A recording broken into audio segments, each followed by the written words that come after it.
you very much to Tech Mahindra for all these years that you have supported us.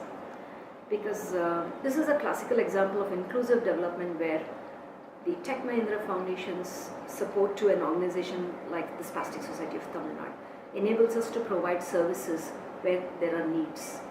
It started, our association with Tech Mahindra started several years back, and from 2011 onwards, two areas in which we have been supported is in the area of integrated play school. Very excited about integrated play school simply because many of the children who come into the integrated play school are from the lower socioeconomic group. But our ultimate aim is to ensure that there is as much attrition from the program so that they go into the mainstream program, be it the Balwadis, be it the neighborhood schools. So every year there is at least 30 to 35% of children who will transition the program. But as the attrition takes place, the newer children take their place. So that's a key. This one is finally, because most of the children who come into the integrated play school are children where they are developmentally delayed and they have very good prognostic outcome. And the best place for this child to thrive is not a special school. The best place for this child to thrive would be the mainstream schools. And SPASTN merely plays the process of transitioning the child through the special education system, building bridges with the mainstream program, and eventually making the child walk free into the mainstream program. It started with that, but then the integrated play school had an addition to it which we call it as IPS A+. And the A+ is to serve children in terms of both early intervention and ongoing intervention with children with autism.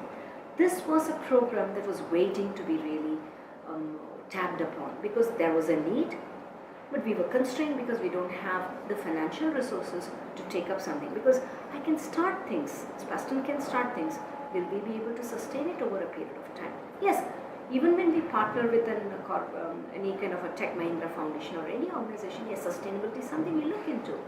But in the initial few years that we will be making this journey, we need a support of a good partner, and that's where Tech Mahindra held my hands, and we were able to start off with 20 plus kids in the autism program. The beta version that we did without any support really went well, and then I had the confidence to start talking to the people from the department to say, how can you support us? So now we are serving more than 30 children here, and this year very excited to start a program in Roypur. So the Roypur has now 22 children. So the children with autism require tremendous intensive program wherein not only the physical environment has to be structured, but also to give them and to use as techniques wherein it's an eclectic mix of different teaching approaches.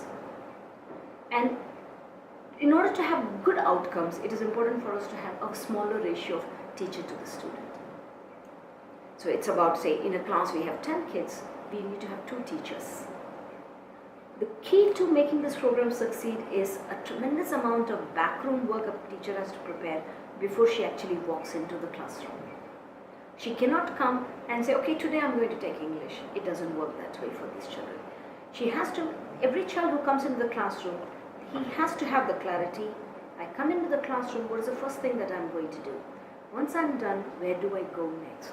So this aspect of a structured planning that makes him navigate the day causes less anxiety in children with autism, because this structure enables them to make sense of the, because they are neuroatypical. Neurotypical people can still manage with chaos, but children who are atypical neurological profile, like children with autism, they would require that work system structures, they would require communication intervention, social intervention in a very structured manner so that they will be able to navigate and they will be able to read the environment in a much more meaningful manner. That just doesn't alone go with just training the children, we need to train the parents. I recall one parent who had talked earlier to the previous person who was actually working from the Tech Mahindra team. She straight told him, you know, once my son has joined the autism program, I need to work a lot more because teachers give me homework too to do. And she said that in a very positive way. So now many of these children and the parents are given a certain homework to work on.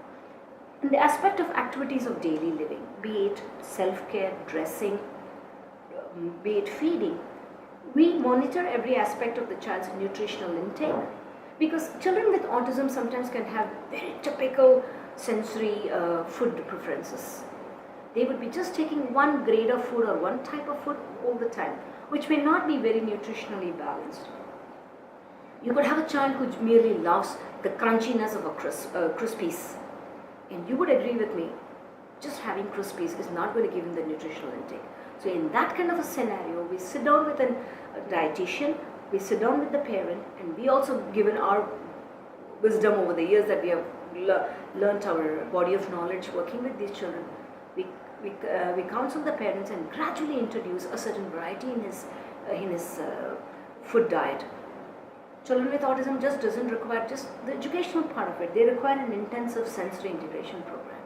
And we have a group of people who, sensory integration therapists who works with them. Many of these children are now also are taking the classes in terms of skating. We have an outside provider who is taking skating classes. But this is the cost of paying the services of the skating instructor is borne by the parent. Because we are not able, we cannot start something. If we have to start for one kid, we have to do it for all, and it's not sustainable for us. But what we do, what is SPASTN's contribution to the skating program would be, is that we are making sure that there is a space for them to work on. And as a salutary effect of this skating is, children who are non-autistic also, their parents have been asking me and says, please, can we start? And we are willing to pay for it. So it's kind of, whatever happens, parents know what's good happening in the program, and it's always they want their children also to benefit. The best thing about the methodologies that we use in children with autism actually works for all children. So my teachers who are merely working with children with cerebral palsy or working with children with multiple disability or mental retardation actually are taking away the techniques that is now being utilized in a autism program and adapting it there, and they are able to see a lot of very positive outcomes. So what is happening is that the flip side of this autism program is it is scaling up the skills and abilities of my teachers across SPASTN, and that to me is an unexpected salutary impact of the program.